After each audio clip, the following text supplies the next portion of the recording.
সুপ্রিভিয়ার্স আসসালামু আলাইকুম। রাইসা গ্রুপ পক্ষ থেকে সবাইকে স্বাগতম। আমরা লাউয়ের একটি প্রজেক্ট করতেছি। আপনার হলো এইখান থেকে আমরা এখানে লাউয়ের যে বীজ ফেলানোর জন্য গর্ত করতেছি। যারা অভিজ্ঞ আছেন আমাকে একটু জানাবেন গর্তটা ঠিক আছে কি না। গর্তের সাইজ হলো অনুমান করা আর কি 1 হাতের মতো গভীরতা আছে, 1.5 হাতের মতো পাশ আছে, দেখতে পাচ্ছেন।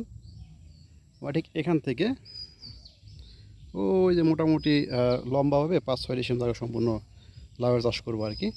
তো এই গর্তের ভিতরে আসলে কী দিলে ভালো হবে, ভালো ফলন পাওয়া যাবে, তার অভিজ্ঞ আছেন আমাকে একটু জানাবেন। নর্মালি আমি এই যে গর্তটা দেখতে পাচ্ছেন, যে গর্তটা করছি, এই গর্তের মধ্যে আমি চাচ্ছি যে কিছু জোড়া মাটি দেব। জোড়া মাটি দিয়ে তারপর হলো আপনার ওই গোবর দিব। গোবর দেওয়ার পরে তারপরে এখানে গোবরের সাথে হলো লাল সার, কালা সার এবং জিপ সার দেব। আসলে আমার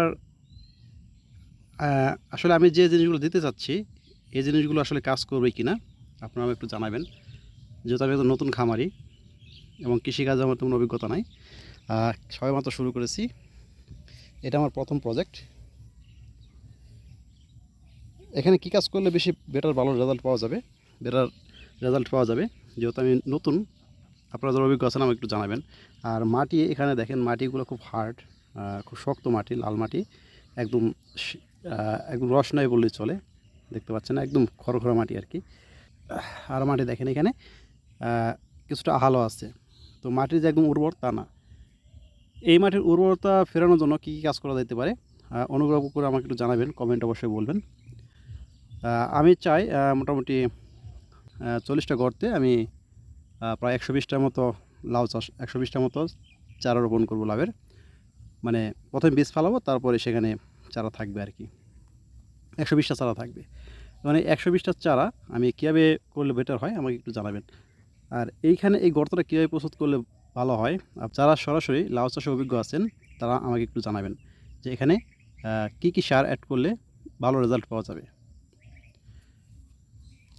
যেহেতু প্রজেক্টটা অনেক বড়, আমার ফার্স্ট প্রজেক্ট, আশা করি সবাই আমাকে সুপরামর্শ দিবেন এবং সৎ পরামর্শ দিয়ে আমাকে সাহায্য করবেন।